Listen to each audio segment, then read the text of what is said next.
What's going on, everybody? Shady's on Broadway here, and today I have a new video for you guys. I played against the Premier League champion Takeshi, and we played in a voice chat. Unfortunately, not everybody in the party wanted to post the voice chat, so I just kept the audio muted, but this game was just played, so I hope you guys enjoy. I'm going to narrate it as we go along. So looking at this board, Takeshi's going first, which I think is a really strong pick. Obviously, I feel like that 694 is going to be taken. I'll go ahead and play the video so you guys can see what happens. I'm playing it at 200% speed, so you'll notice that the placements will go pretty fast, and I'll try my best to pause the video as important things go on. Regardless, like I said, if you guys are enjoying my content, please give me a thumbs up and a comment below. That helps the algorithm and helps people find me. I would really appreciate it. So I think on this board the 946 is the best position. Unfortunately, I'm going last, and as every Catan player knows, going last is the worst position you can have as a Catan player. You definitely don't want to be going last in most games. So Takeshi takes a while to think about this, but he does end up going with 964. And then we have Alex here playing as Ion, who goes 5-8-10.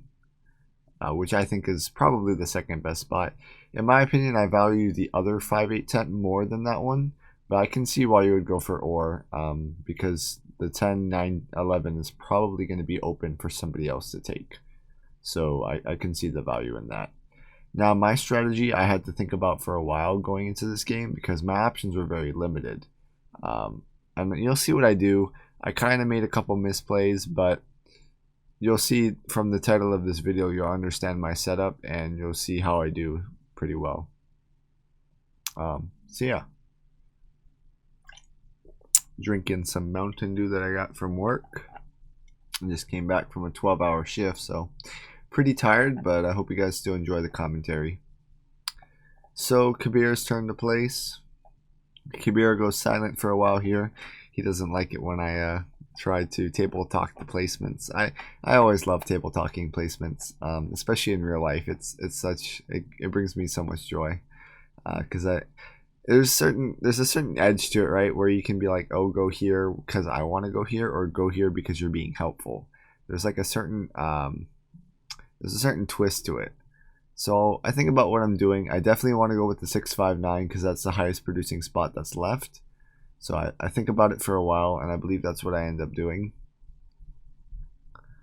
These first few rolls are pretty crazy. I will say that. Definitely not what I expected to start off with, but you guys will see what I mean in a second. So there's a lot to consider. If I take 659 and point toward the wood port, that's going to take me a few roads to get there. If I do 659 and point toward the sheep port, that's one road that I need. So I think about doing 10-3-11. I think about doing 4-3-11. Ultimately, not having wheat is a big pain, but I decided to go 4-3-11 to maximize my sheep production and for me to start off with a free road. Now, what I did not consider, that Kabira laughs at me for a while here, is that there's many different options for him to get a free road. He can do 6-11-3. He can do 4-11-5. Those are the two picks that he can do that will give him a free road and for him to be able to cut me off. The thing is that I was hoping for is that spot does not really provide Kabira too much value. Kabira is playing as green, by the way. It doesn't provide him too much value to cut me off. So I was kind of hoping on the fact that, oh, he's not going to cut me off and go there because it wouldn't make too much sense from a technical standpoint.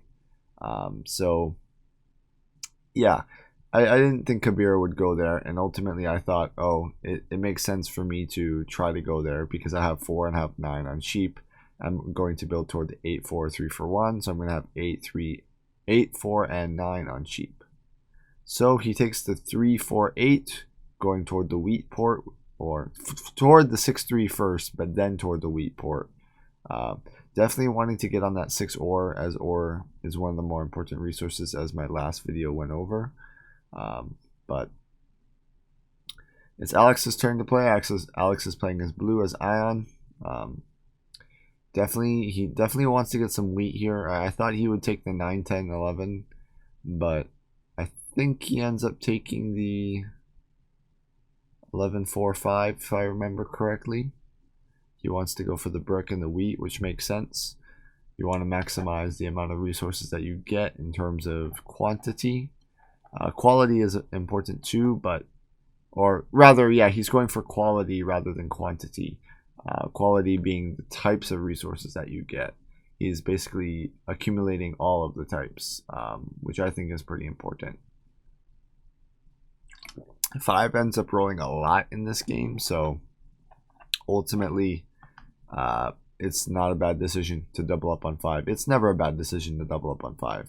5 and 9 are two numbers that you can rely on a lot of the time. So you'll notice that the 4 brick is shared by every single player except me, so you would think that it would be a prime target for me to block. However, that's not really something I considered too much going into this game. Ultimately, I thought, well, if I think about it, the next spot that's going to be taken is probably going to be the 6-3-11. Takeshi also was considering taking the 8-4 with the 3-for-1 to go pure or wheat sheep, but I was kind of banking on the fact that he wouldn't. And additionally, if he did take the 8-4, that would leave 3-11-6 and 11-3-12 for me, which are both very powerful spots. I thought I did a good job at my placements and predicting where people would go, because ultimately, as you'll see, I'll have spaces for me to build toward, which I think is really important. I can go toward the 9-10, I can go toward the 8-4, I can go toward the 6-11-12, none of which is going to be taken. And it puts me in a good position to get longest road, because after I acquire the 9-10, I will have the strongest brick and wood on the board. So ultimately, this is a really good position to be in. Takeshi thinks for a while here. As you can see, the timer is going down at 2x speed. He's about to time out. He takes 3-11-6 and the game starts. We roll an 11, I get a wood. Takeshi builds a road. We roll another 11, I get another wood. He builds a road. Ion builds a road here. Roll a 12, it's my turn. Now that was really important, because if Kabira built a road there, then I would have been completely cut off from the game. Definitely wouldn't have had a chance. So wants wheat for sheep. I'm not going to help Takeshi. For those that don't know, Takeshi is by far one of the best players that I know. Definitely somebody you need to watch out for. For wood for wheat, as there's a bunch of wheat that just got accumulated, and then I do try to offer this, which I don't think anybody has a brick, so it doesn't really matter, but I was just offering it to see if I could settle early on. But the 11 rolled, I think, 2 or 3 times, so everybody's going to have wheat. But then I do an interesting offer, and I'm able to build the first settlement of the game. Very important, so we have some table talk going on here. Takeshi wants to block somebody for a sheep, because I believe that's what he needs to settle. I subtly tell him that I don't have a sheep, which is a lie, of course. I do have a sheep, but we don't want him to block me, so of course we have to lie about what type of cards we have. Definitely an important thing to do in Settlers of Catan. You always want to lie about what type of cards you have to avoid your being robbed. So he puts it on the 5 wood, which is definitely the best spot for Takeshi to put it on. But ultimately, I don't want it to be stolen from me, so I try to convince him not to go there. But he knows that I have a sheep because he counts cards, so he grabs from me, and he doesn't get it, which I told him I didn't have one, which obviously to try to trip him up and confuse him. We roll a 5 here, which is pretty bad because it's blocked. Kabira rolls a 7, and ultimately I think we want to block Takeshi here, as Takeshi's in a really good position. You'll see how this positioning plays out as far as the 7s are concerned.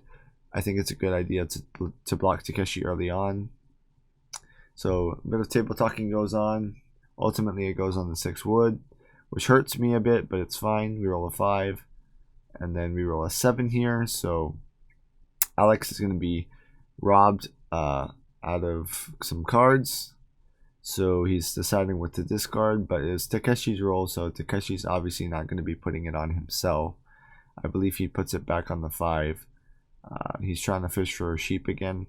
I'm not too sure if he takes my sheep this time, but I believe he does take from me again, trying to fish for the sheep, because he knows I still have one. When you're playing with Takeshi, you know that he's a good card counter, so you want to make sure, try to confuse your opponents. Yeah, he gets the sheep this time. So I'm robbed twice.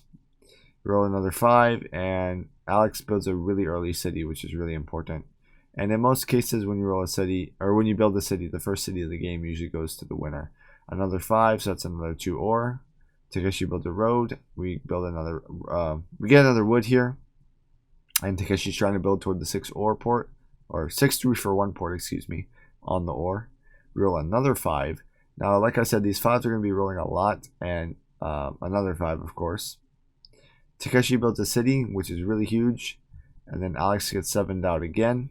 So Alex is getting a bunch of cards, but thankfully he's 7ing out a lot. He's getting a lot of ore, so I believe he dumped some ore here.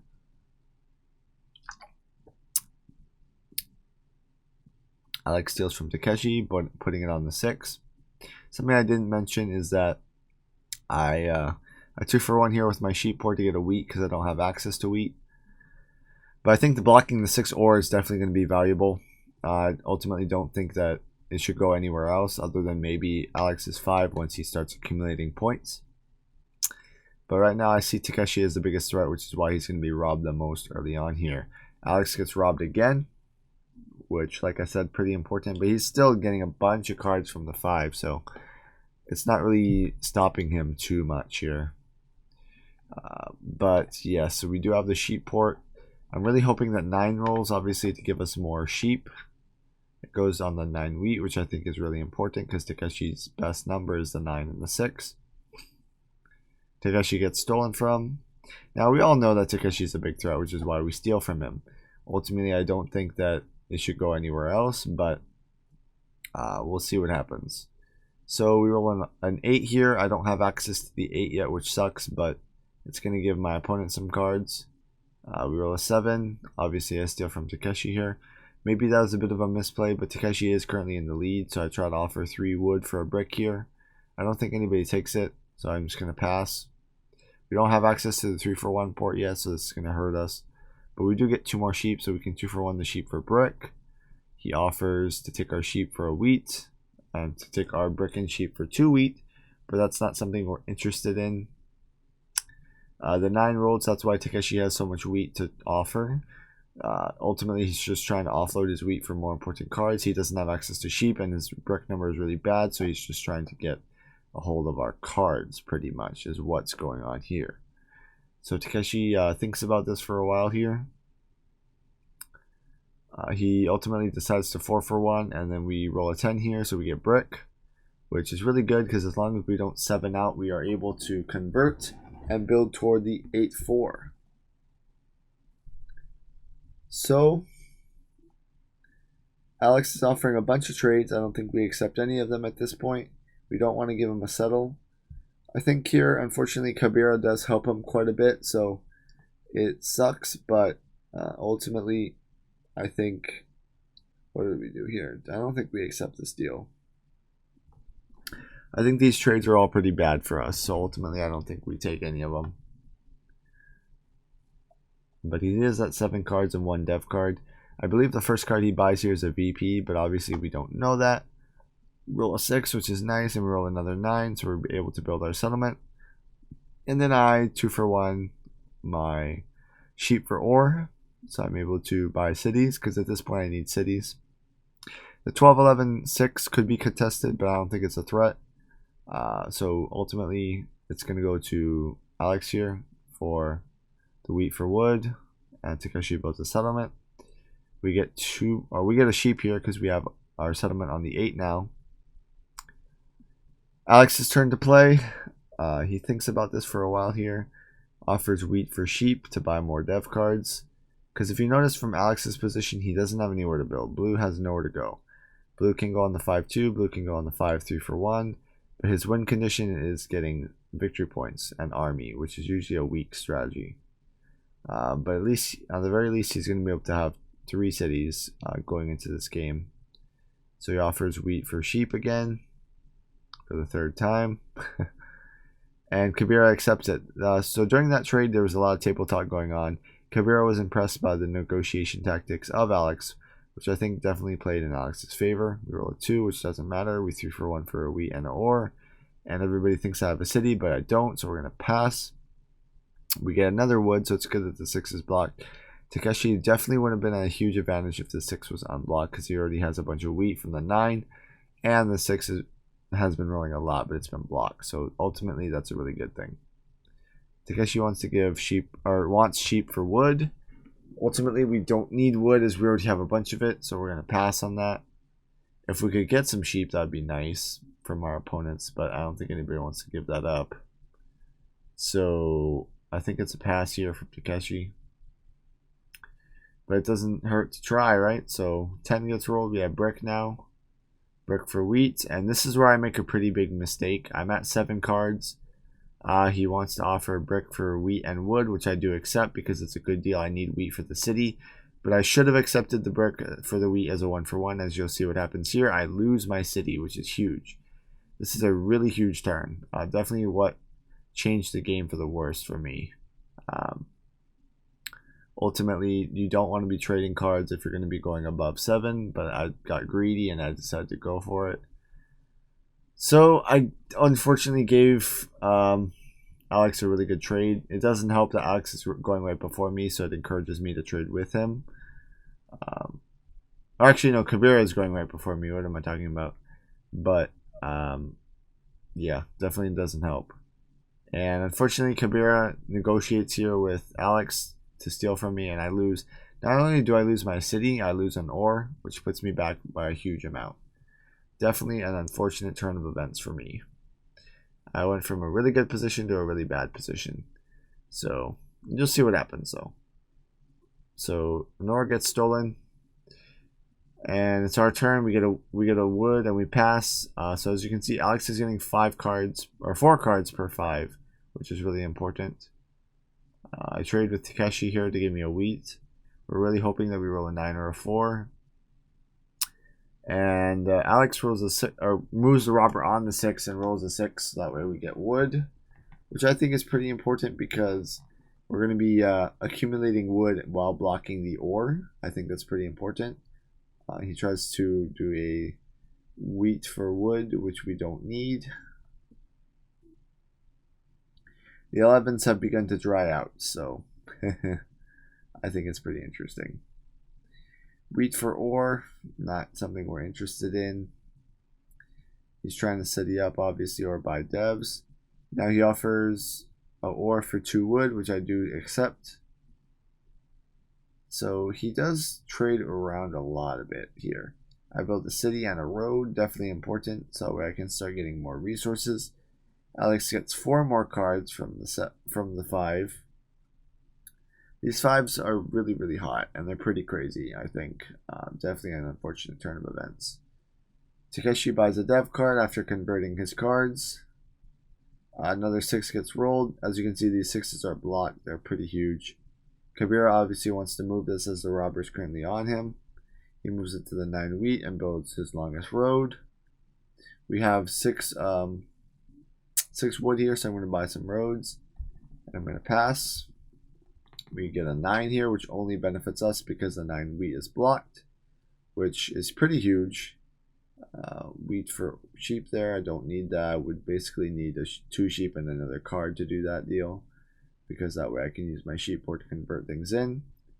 So he offers a wheat for a sheep and a wood, which we don't have any wheat, so it's not going to matter. Alex offers more trades. At this point, Alex is a huge threat because I believe he's sitting on 2 VPs in the night at this point. But everybody is focused on Takeshi at this point of the game, which you'll see what happens. But ultimately, I think Takeshi was the biggest threat going on in the early game and in the mid game. But yeah, I'm about to get a pretty big lead here, as you can see. We roll another 4, or the first 4 of the game actually, which gives me 2 more sheep. And we get 3 more sheep with a 9, so we are able to convert here for a settlement. Just to block Takeshi in, and then I convert here. I believe I convert for... at first I offer to trade, which is something you should always do before converting. But nobody's interested. So now I believe we convert for road. And now you'll see, oh no, we convert for cities here. That's a better play, I think. Roll an 8, which is going to give us 1 sheep. We roll a 10, which is going to give us a brick. We're about to secure longest road, and we'll be at 8 points, which I think is pretty important. Tries to offer wheat for brick, or our wheat for brick, or our wheat for brick and sheep. At this point, Alex is a really big threat. He has 4 cards. I believe he has 2 knights and 2 VPs at this point. Obviously, none of us know what he has because the robber is on Takeshi, so it doesn't make sense to move it, and nobody's competing with him for army right now.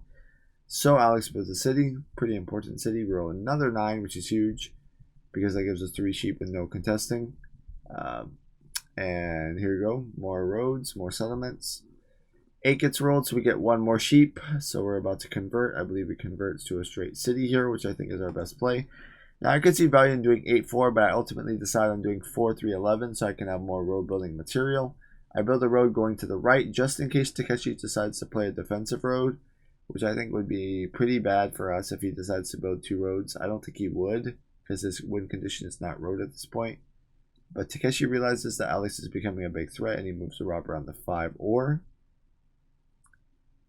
Definitely wanting to steal from Alex here is a good play because me and Kabira didn't realize how much ahead Alex was getting.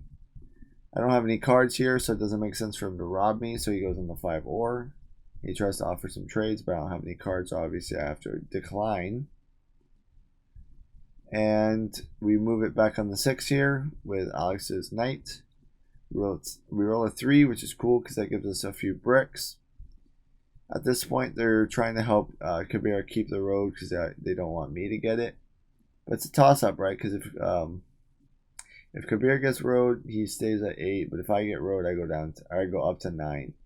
So I believe I only roll 1-7 this entire game, which I think is pretty crazy because rolling the 7s is pretty important, especially if you don't have knights. So I think Takeshi goes back on the 5 ore here, realizing that Alex is a big threat, steals from Alex, and converts for a dev card. This is where I believe Takeshi buys a Monopoly and a Victory Point. I think those are the 2 cards in his hand right now. Alex rolls a very beneficial 5, and he buys a dev card.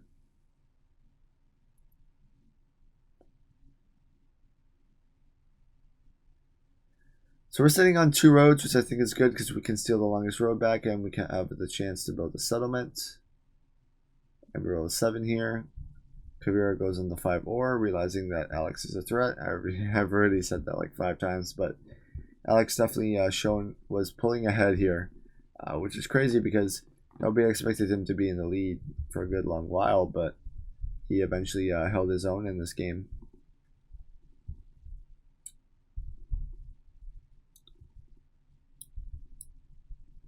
So a lot of things to consider here. Do we trade? Do we not trade? I don't think anybody's trading at this point. Kabira builds more roads to try to keep his road long. I get 2 more brick here, and I buy roads. And then I convert for another road to steal longest road. So I'm at 9 points. So as you can see, I'm in a really good winning position here. But yeah, I might have missed the turn where Takeshi pops his Monopoly. I'm not sure if he does it here. We'll see what happens. I can't remember. Because I know Takeshi's sitting at 2 dev cards right now. I know one is a VP and the other one's a mono. I know he pulls a knight later on. Really sucks here that Takeshi gets a bunch of cards and Takeshi is converting here. He builds a city. We roll a 10, so I get 1 brick, but 1 brick is not going to be enough. And then Alex pulls the mono for the win. I didn't realize that's what happened. But yeah, so he pulls a mono for wheat. Definitely a big mono. So yeah, that was the game. Definitely a close one. I was able to pull, let me pause it. Let me go back a bit. Pause this here. I was able to pull some wheat, which I think was really or he was able to pull some wheat at the end, which is really beneficial as his wheat number was 11. Going into this game, I didn't think Alex would have the potential to win. I know he was going to get army, but the fact that you can get 2 VPs is a really risky strategy, but sometimes it pays off. But ultimately, I hope you guys enjoyed this commentary, and I'll check you guys out in the next video. See you later.